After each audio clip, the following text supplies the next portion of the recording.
Je suis Naounou Jean-Romain François, responsable à Phoenix Expertise Informatique. Soyez les bienvenus à cette vidéo. Aujourd'hui, nous allons voir beaucoup de choses à travers les ordinateurs. La dernière vidéo que j'avais faite, j'avais démontré comment est-ce qu'on peut essayer de mettre un ordinateur en marche. J'étais en face d'un ordinateur H et après un ordinateur Dell. Aujourd'hui, nous sommes en face d'un ordinateur HP. Un ordinateur HP de Core i5 avec 8e génération, un véritable ordinateur, un ProBook. C'était très formidable. Aujourd'hui, nous allons voir, dans cette vidéo, un ordinateur qu'on allume, qui s'allume normalement et qui affiche sur écran noir. On va savoir quelle est la panne et qu'est-ce qui a causé cette panne-là. Donc pour cela, j'aimerais que vous likez cette vidéo et vous vous abonnez sur notre chaîne afin de nous envoyer des messages pour des choses que vous ne comprenez pas et nous allons vous aider.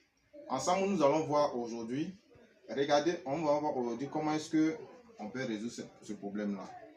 Nous avons mis l'ordinateur en marche. On voit l'ordinateur en marche, il clignote et l'affichage reste toujours noir. Il n'y a rien à l'écran, pas de signalement ni rien. Mais on constate que l'ordinateur est en marche. Mais il n'y a pas d'image. Donc, qu'est-ce qui a causé cela? Qu'est-ce qui est à l'origine de cette panne ou de ce malfonctionnement de l'ordinateur?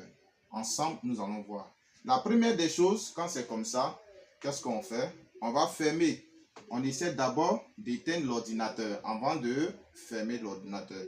Lorsque je me rassure que l'ordinateur est bien fermé, est bien éteint, qu'est-ce que je fais? Je ferme l'ordinateur tout doucement parce que c'est un enjeu qui est très précieux.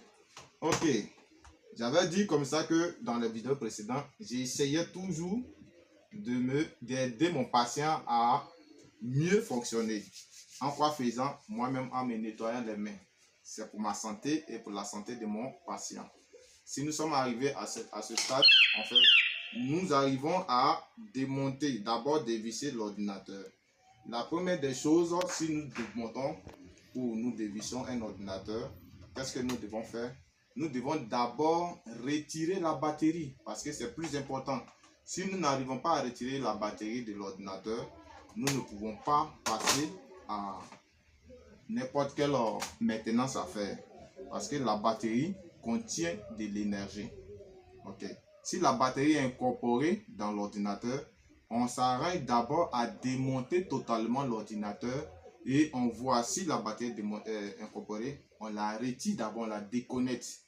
En plus de l'avoir déconnectée, nous allons appuyer pour d'abord vider la charge électrique qui est sur la carte mère.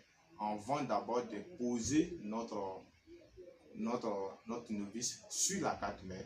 Si nous n'avons pas fait cela et que la batterie est dedans, que nous posons le tournevis sur la carte mère, ça peut créer une masse sur la carte mère. Voulant réparer, nous arrivons à détruire notre ordinateur. Donc, puisque c'est un patient que nous tenons vraiment à cœur, nous l'aimons vraiment. Comment est-ce que nous pouvons faire? Nous devons prendre soin de notre patient, de notre ordinateur. Pour cela, on va voir ensemble. Ok, on voit ici que l'ordinateur, voici, j'ai enlevé les deux fermetures. Et après avoir enlevé les deux fermetures, je vois que l'ordinateur, la batterie de l'ordinateur n'y est pas. Ça, c'est le disque dur. Ça, ce sont les RAM. Le ventilateur ici, ça c'est partie disque dur SSD. On va voir ça bientôt. Qu'est-ce qu'un disque dur SSD? Donc, puisque ça va nous prendre du temps, nous allons mettre une pause. On va essayer de démonter rapidement et on va revenir à la vidéo. Merci. Nous sommes revenus toujours à notre vidéo. On vient de démonter l'ordinateur. Ok, tel que je disais là. Voici la batterie. Nous devons d'abord la retirer. Je la dépose là. Ok. La première des choses, d'abord m'assurer que l'ordinateur est bien démonté. Lorsque je vois d'abord à la toute première vue directe, je vois que d'abord ma première vue me dit que l'ordinateur, cette partie-là est totalement sale et remplie de poussière. Dans mes vidéos précédentes, j'avais dit que la poussière était un facteur culminant pour pouvoir empêcher l'ordinateur de bien fonctionner. Ok. Je vois aussi dans le refroidisseur, je veux dire dans le ventilateur du refroidisseur, c'est rempli de poussière. Ainsi que le refroidisseur est rempli de poussière, des pâtes de poussière. Donc, ça peut aussi causer une panne. Ok. Lorsque je vois un truc pareil, qu'est-ce que je fais? La première des choses, d'abord, je vais faire référence aux RAM. Parce que ce sont eux qui permettent des affichages sur l'écran.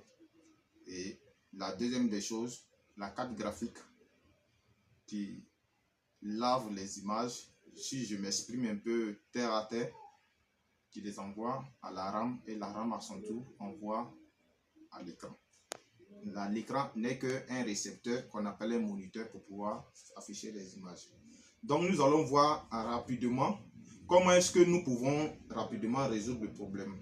Donc je referme légèrement encore, je retourne, je retire ma RAM. Je retire ma RAM, c'est une RAM DDR4. Ok. Lorsque je retire ma RAM, qu'est-ce que je fais?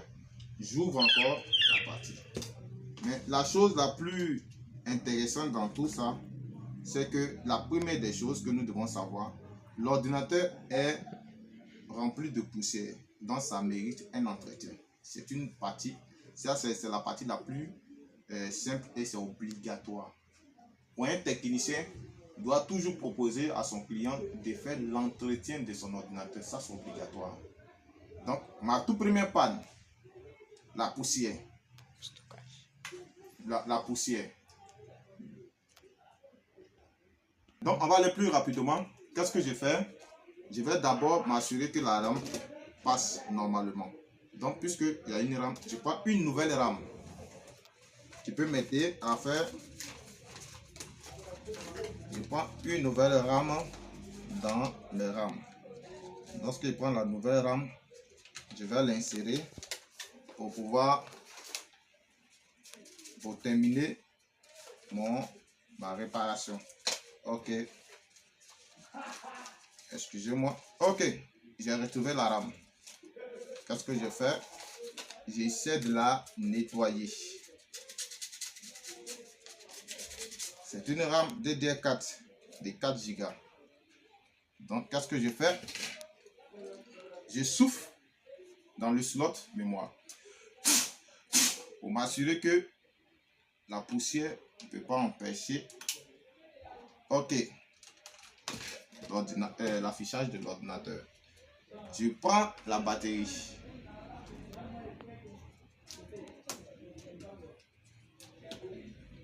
Je place la batterie textuellement comme c'était. Qu'est-ce que je fais? Soit je prends